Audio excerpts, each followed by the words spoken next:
If you've been saving up for a new flagship device this festive season, then Tech Today has you covered. Of course, we have the iPhone 14 Pro Max, the latest and greatest from Apple. But then Apple has competition from the US here in India, and happens to be a company called Google, who has returned to India with the flagship Pixel 7 Pro.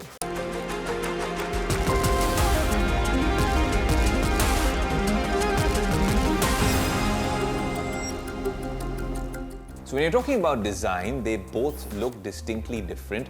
The camera bump here is very prominent, but then these guys have an entire different unit housing the cameras over here. It's really subjective. I really think this looks very cool. When you're placing it on a surface, surprisingly, both of them don't wobble too much. The iPhone wobbles a little bit more, but that's only external beauty that we're talking about with these devices. That's very subjective. What powers these devices? This is Apple's pride, the A16 Bionic chip. It's gotten much better than last year's iPhone. But then Google has its own tensor now called G2. Both of them are not relying on other chip makers. They're doing this in-house. And if you believe all these Geekbench scores and online YouTube reviews, you'll see that the iPhone does a far better job on these parameters.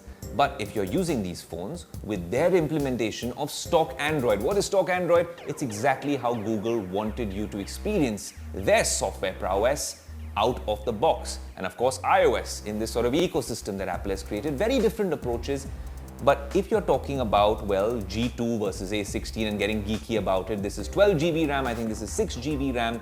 But it doesn't make much of a difference because it's very snappy. Both phones with their animations are amazing. The time that we've been using both devices, they haven't crashed on us. And you always keep getting updates on both these stock software devices, so to speak. Okay, let me try this. We're going to play a no copyright soundtrack here on the iPhone.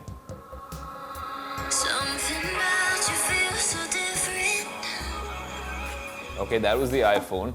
Now let's see what the Pixel 7 Pro is like.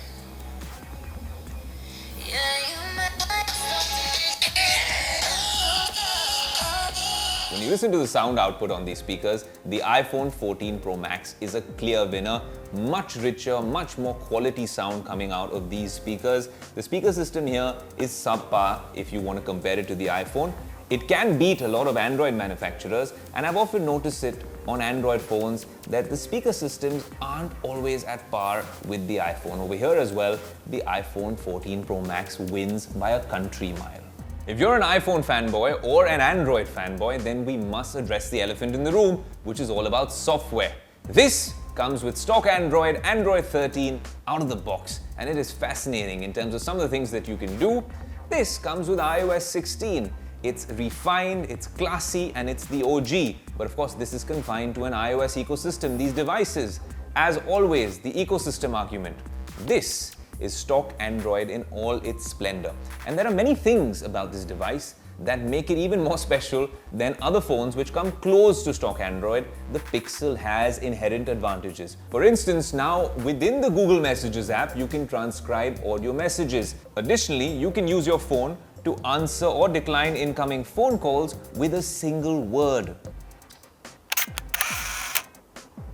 Yes, I love taking selfies for my Instagram, and you can always reach out to us on our social media handles. But when you have two of the best camera systems in the world, from Apple and Google, then you have to try out the cameras. We're going to do an extensive review on this show, this very segment. But right now what I can tell you is a little bit of theory, and then we'll go into the practice mode. Theory-wise, they both have a triple camera system. The Pixel 7 Pro houses a 50 megapixel wide camera, 48 megapixel telephoto, and a 12 megapixel ultra-wide. The iPhone 14 Pro Max isn't very far behind, and they've actually upgraded their camera sensors. Finally, it's not just 12 ultra-wide and 12 telephoto and 12 primary. They've now bumped it up to a 48 megapixel primary sensor as well. And we know on social media, there's always the Pixel gang or Team Pixel, and then of course the shot on iPhone gang. This has been the most consistent device when you're taking photos, and very good for videos as well. In fact, we're shooting this on an iPhone. What's the video like? Let us know. Now let's get back to our studio camera.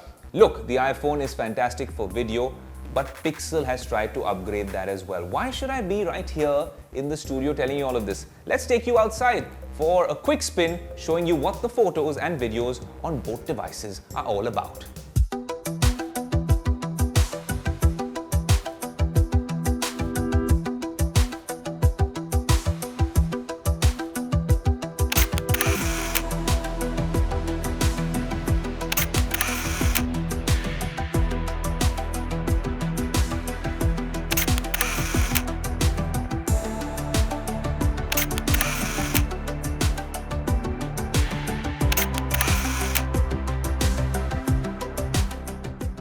I'm smiling because I'm holding the Pixel 7 Pro and it's still standing in this verdict. The last man standing happens to be the Pixel 7 Pro at half the price of an iPhone 14 Pro or a 14 Pro Max.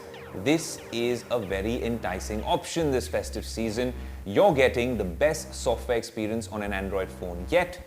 You're also getting really cool features, maybe not dynamic island, but a fantastic camera as well. In many tests, the Pixel can do as well or better when it comes to taking photos on your smartphone, and that's saying a lot for a phone which costs half as much as other flagships. If you are not in the Apple ecosystem and are looking for an Android device, this is the best Android device yet, and I think a very strong buy for the festive season. If you like the video, do like, comment, share and subscribe.